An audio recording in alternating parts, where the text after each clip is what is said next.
வணக்கம் நண்பர்களே. Under running சேலஞ்சில் இன்றைக்கி டே 69ங்க மினி விலாக். நம்ம காலையில் கொஞ்சம் நேரத்தில் எழுந்திரிச்சு நம்ம மேட்டுப்பாளையம் மாரத்தானுக்கு கிளம்பி வந்திருக்கோம். நம்ம கரெக்டாக போனோடனே கரெக்டாக 6 மணிக்கு நமக்கு 10 கிலோமீட்ரு ஸ்டார்ட் பண்ணியாச்சுங்க. நம்ம வந்து 4 கிலோமீட்டர் தாங்க ஸ்டார்ட் பண்ணியிருக்கோம். நம்மளுக்கு வந்து 6க்கு தாங்க ஸ்டார்ட்டுன்னு சொன்னாங்க. அப்புறம் நம்ம அந்த கேப்பில் ஒரு வார்ம்ப்லாம் பண்ணி ஸ்ட்ரெச்லாம் பண்ணி நம்ம மாரத்தானுக்கு ரெடி ஆகிட்டு இருந்தோங்க. அப்புறம் நம்மளுக்கு வந்து இன்னும் 4 கிலோமீட்டர் ரன் ஸ்டார்ட் ஆக போகுதுன்ட்டு நம்ம ஸ்டார்ட் பாயிண்ட்டுக்கு வந்து நம்மளுக்கு ரன் ஸ்டார்ட் பண்ணியாச்சுங்க. அப்புறம் இந்த மாரத்தானில் வந்து நம்ம ஒரு வீடியோ கூட எடுத்துருக்க மாட்டோங்க. ஏன்னு கேட்டிங்கன்னா நம்ம ஒரு 4 ஃபேஸில் ஓடலான்ட்டு நம்ம செல்லு கையிலே எடுக்கலைங்க. அப்புறம் இந்த மாரத்தானில் வந்து நம்ம 6th பிளேஸுங்க, 4.5 ஃபேஸில் ஒன்றுங்க. மெடல்லாம் வாங்கிட்டு நம்மளுக்கு அங்கேயே பிரேக்ஃபாஸ்ட் ரெடி பண்ணியிருந்தாங்க. பிரேக்ஃபாஸ்ட் சாப்பிட்டு முடிச்ச உடனே அங்கே ஒருத்தர் ரன்னிங் பற்றி ஒருத்தர் ஸ்பீச் கொடுத்துருந்தாருங்க. அதை நான் ஸ்க்ரீனில் காமிக்கிறேன் பாருங்கள். அனைவருக்கும் இனிய அன்பான காலை வணக்கம். எல்லாரும் ரன்னுங்கிற ட்ரக்ஸ் இன்னைக்கு எடுத்திருக்கீங்க.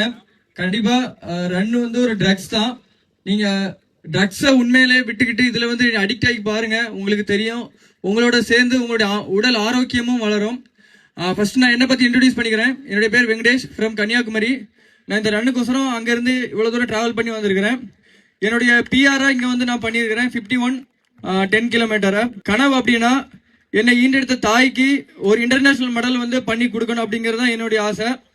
இன்னும் நிறைய பேர் ரன் பண்ணுங்க. ரன்னுக்கான நோக்கமே நீங்க சம்பாதிக்கிற பணத்தை நீங்க ரன் பண்ணியே சேவ் பண்ணலாம். நீங்க ஒரு நாளைக்கு ஒரு 1/2 hour 3/4 மணி நேரம் நீங்க ரன் பண்ணுங்க.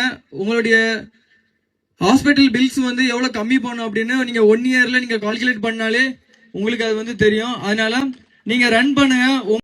அவர் ஸ்பீச் வந்து ரன்னிங் பற்றி ரொம்ப சூப்பராக ஸ்பீச் கொடுத்துருந்தாருங்க. இந்த ஸ்பீச்சை கேட்டு நம்ம அப்படியே நம்ம வீட்டுக்கு கிளம்பி வந்தாச்சுங்க. அவ்வளோதாங்க, நீங்கள் டே முடிஞ்சுங்க. மீண்டும் தொடரும்.